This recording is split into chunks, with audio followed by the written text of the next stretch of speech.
Alrighty. Just making sure the quality of the stream is okay. Everything seems to be going on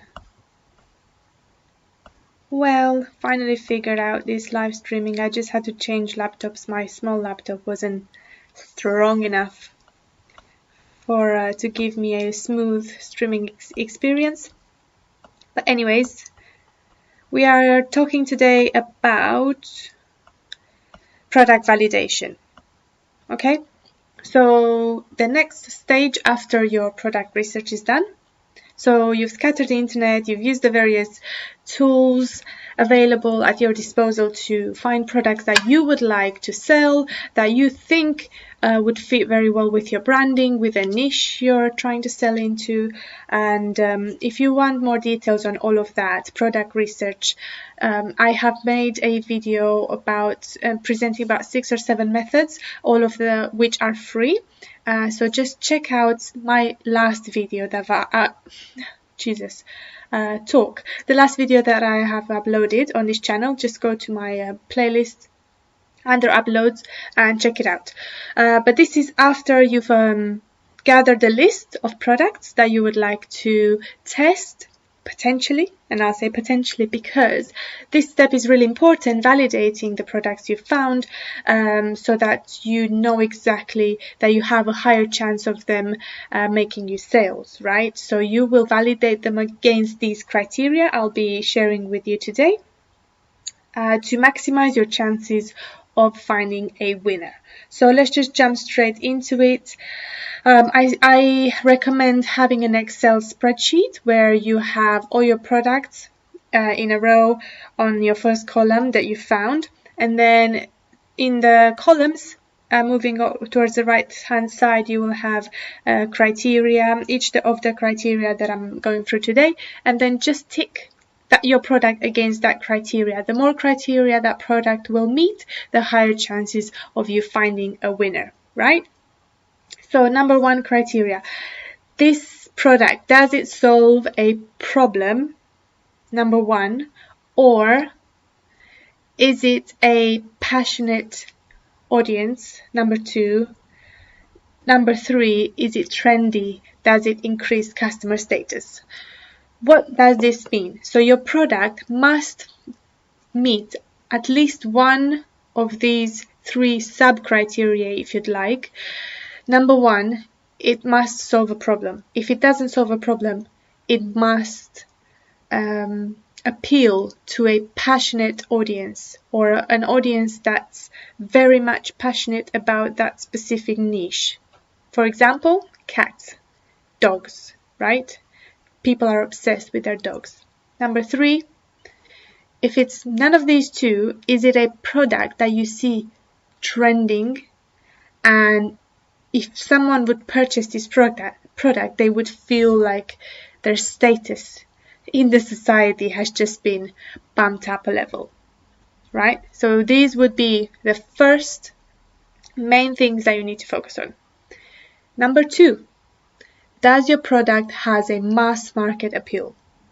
Now, this isn't a must for your product, in my opinion. You can still sell a product that's quite niche, quite narrow, that appeals to a smaller but perhaps very passionate group of people. So you can still make sales. But if you're looking for a product to scale to 5 to 6 figures, your product must have a mass market appeal, because especially on Facebook, where the majority of dropshippers would have marketed their products, right? Facebook is the number 1 for dropshipping in terms of marketing channels. It's a very high chance that you will exhaust your audience on Facebook that is suitable for your product very quickly, if it's just very, very niche. So you will make sales, but you may not be able to take this product for a long period of time and keep bringing you sales over and over again for like years to come, right? Because you will soon quickly exhaust your audience. So mass market appeal product examples: blow dryer, right? Regardless of your passions, your gender, where you live in the world, everybody and their mums is using a hairdryer. So that's an example of a product with a mass market appeal. Does your product have a mass market appeal? Number 3, low availability in brick and mortar shops or stores if you're from the US. What does this mean? Can your product that you're looking to sell be found in Walmart, in Target, in Boots if you're from the UK? Can people just literally walk into any store on the high street and grab your product? If yes, that might not be a product you want to try and dropship, because why would they go through the risk of buying something off Facebook, an ad that just popped up on their profile, especially if they don't know you as a brand? Why would they do that and not just go into the store and get it, look at it, touch it, try it perhaps before they buy, right? Anybody would like to try before they buy. So that's a very important criteria in my opinion. Just checking the quality of the live is okay. Perfect. So yeah, that's my 3rd criteria. Let's move on. Number 4. This is, I would say, ties in very well with the first criteria. Does your product have a wow factor? Is it unique? This may go hand in hand with a trendy product in the first criteria. So is your product trendy? Does it increase customer status? Again, it's not a must, in my opinion, for your product to have a wow or a factor or unique for you to be able to make sales on YouTube. On Facebook. But if it doesn't solve a problem and it's not for a passionate audience, then at least it should be a very wow, unique product that people would see on their feed and stop scrolling because they're so impressed with this product and the video or image ads that you've created for this product and running ads for. Okay, number 5. Is your product trending on Google? Now, this is, I would say, not something that you should really focus on and cut products off your list if they don't meet this criteria. Not a priority for me, in my opinion, because I believe in the power of finding untapped products for you to sell in order to make money. You want to be at the beginning of the curve when a product gets discovered / starts trending. You want to be somewhere in the beginning and then hit the peak alongside all the other sellers and ride the wave in order for you to make money from a product. So if you will find that product on Google Trends and it's trending, that means that product's already been around for a while, right? Because for Google Trends in order for Google Trends to pick it up, it would have had some time behind it, and people are already riding the waves, already close to the peak. So of course, analyze the chart in Google Trends if you are seeing a trend and an increase in that specific product. I'm not saying do not sell a product that's trending. Yes, do sell a product that's trending, but if it's not trending, that means that product hasn't yet been introduced to the market, or at least all over social media. And what does that mean? You potentially could be one of the first, if not the first seller to sell this product, to market it well, target the right audience, and just have it blow up on you, right? In the most positive way. So if the product isn't trending, try and research if the niche within the product within which the product sits is trending. So for example, yoga or photography. So find the niche, and if the niche is trending and you see an increase in interest over a long period of time, that's a good niche to go into, and so is your product.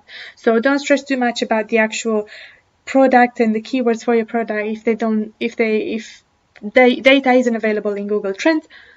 Just make sure the niche at least is trending, and make sure all the other criteria are there, right? Okay. Number 6, I believe, is this product doing well already on Facebook? Are competitors doing well with this product? Okay, so this is a bit of an oxymoron again, because if people are already selling this product well on Facebook, so you can see you can look at video ads for the same product, and you see they have tens and thousands of comments and shares and likes. That's a good sign that product already is proven to sell, right? So you can jump on the bandwagon and sell it as well yourself. Just make sure, again, at what time in the peak of the product you're jumping in. If you're jumping towards the end, that might be a waste of your money and time. If you jump right at the top, you may still make some sales before it dies down completely. Or if you're at the beginning of the wave, then that's fantastic news. Jump on it. But at the same time, if a product hasn't been sold before on Facebook, so there aren't any competitors out there that are doing well with this product because it's not been sold before, because it's quite a new product you've come across, then go for it again, right? So this criteria has two layers. Again, if it meets all the other criteria but no one yet has sold that product, then that's great for you because you're going to be one of the first ones, right? So that's everything I wanted to add for this. It's very good to go, especially as a beginner, to go into products that have proven to sell well already on Facebook, but you run the risk, like I have done in the beginning and have had failed stores on products that were too saturated. Like there was literally no space for me to compete because there were people already just scaling this product to the moon. Their video ads had millions of views and things. So that gives you an indication of how much money they're pushing in the back end for those ads, right? But that means they're also making money for them to be able to afford to push money. So then why would I jump into that? Just move on to another product, in my opinion. Number 7, is your product brandable? So do you see this product being as the hero product on your store? Do you see this product having the potential of you creating a whole brand around this product? Perhaps create a one product store just with this one product, and the website would make sense because this product is amazing, is perhaps a bit of a higher ticket item, and it gives you also then a range of other products that you can introduce into the niche and into your store. If that's the case, then you may have a winner on your hands, and the power of brand, especially in 2021 when it comes to dropshipping, is just skyrocketing right now. In fact, if you are running a store and your branding isn't quite on point, it's very hard for you to gain the trust of that customer and therefore make sales. So I do encourage you to go for products that are brandable rather than products that are commodities like a potato peeler. Right? Whilst you could still make money with potato peelers back in 2018, both through dropshipping and on Amazon, right now it's proving more and more difficult for you to do so. So just find a product that's like got some weight to it, right? It's got some, just something that, people would really feel a certain way if they owned that product. So yeah, that's my number 7th criteria, I believe. Is your product brandable? And last but not least, this is a huge, huge criteria that I think every product you're going ahead with testing should tick, is does the cost of the product allow you to price it at least 2.5 to 3 times more on your retail price on your store? Did that make sense? In other words, can you, based on looking at the market and what other people are selling this product for, or if no one else is selling this product, just think of generally how much you would personally spend on this product and what do you think the value of this product is? Is it at least 2.5 to 3 times more the value that you could sell it for versus how much you buy it? And this is because we all need to make profit, right? In order for you to stay profitable and continue running your store, that means you must make at least 10, 15%, 20% if possible, profit on your store after you've paid for Facebook ads. And we all know Facebook ads are only getting more and more expensive. Plus, we may need to diversify the marketing channels that we target our customers with or through, because Facebook is being very funny at the moment and just banning accounts left, right, and center. And therefore, you might need to invest in 2 to 3 to 4 marketing avenues for your product to make sure that if one gets shut down, then you can still make sales through either Pinterest or TikTok or Instagram influencers, etc. So all of that requires capital, requires some form of upfront investment. And that's why I believe it's important that the cost that you buy the product for allows you to mark it up at least 2.5 to 3 times, so that you don't look ridiculous and like ask for too much money. Just comfortably being able to raise that price to 2.5 to 3 times, knowing that customers will still buy it based on the perceived value of the product. So I really hope that makes sense. Just doing a little recap before we close off. So my criteria in terms of validating a product before you even order in your sample, before you even invest any money in ads, paid advertisement towards that product, I would just make sure you validate your products against these criteria. Is it a problem solver, or it appeals to a passionate audience such as cat and dog lovers, or is it a trendy product that increases customer status? Number 1. Number 2, does your product have a mass market appeal? Number 3, does your product have a low availability in brick and mortar stores? Ideally, you'd want it to, right? So that people will buy it online, because online is the only place they could get hold of this product. Number 4, does your product have a wow factor? Is it unique? This isn't a must, but it's a preferable, in my opinion. Is your product trending on Google? Again, this isn't a must, in my opinion, but it's preferable. And if the product itself doesn't trend on Google, perhaps because it's a new product, then is the niche within which your product is sitting, is your niche trending on Google? That's another good sign that you should go forward with that product and test. Are competitors doing well with this product? Has this product been sold well in the past? Again, this has 2 sides to it. If yes, then check saturation and make sure that there is still space for you to compete. If not, just check that the niche in itself is doing well, and then that's a good product for you to potentially sell, because you may be one of the first sellers to jump on the trend. Is your product brandable? Branding is a huge power tool in 2021 when it comes to dropshipping, and you do want products that will fit very well into a specific brand. Make customers feel a certain way when buying your products. Portray a message, an emotion with your products, and do not sell potato peelers. Last but not least, this is a very important, perhaps the most important criteria in my opinion. Does the cost of your product allow you to price it at least 2.5 to 3 times the amount of product, the money you pay to your supplier for?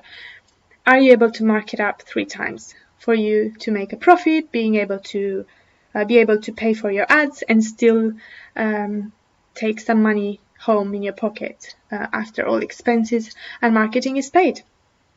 So that is everything for today. That is my criteria for validating products for dropshipping, for your e-commerce, Shopify, WooCommerce, WordPress stores, whatever you're selling. I hope you find this useful. I hope the quality of this stream was decent, and hopefully soon we'll be able to do like a Q&A and be able to interact with you guys live and answer your questions. I'm really looking forward to that.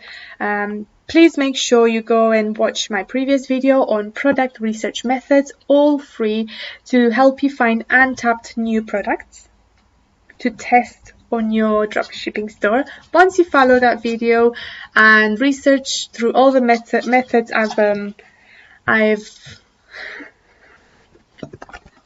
there's my dog, collapsed after sunbathing for camera's gone funny. After sunbathing for 2 hours, he's absolutely given up now with being in the heat, so he went look at him. He went to cool down on the hardwood floors. But yeah, go watch that video, create a list of all the products that you like, and then come back to that list and shortlist your products using this criteria. What products you've got left, go ahead and test them on your store using paid advertisement. Good luck, and if you have any questions, you can find me on TikTok and Instagram at Andra_preneur, and as well as on Clubhouse. I really love Clubhouse right now. Same handle, Andra_preneur. Come join me, let's have conversations, let's learn from each other and share knowledge so that we can all make that Wi-Fi money. Right, enjoy, have a nice day, and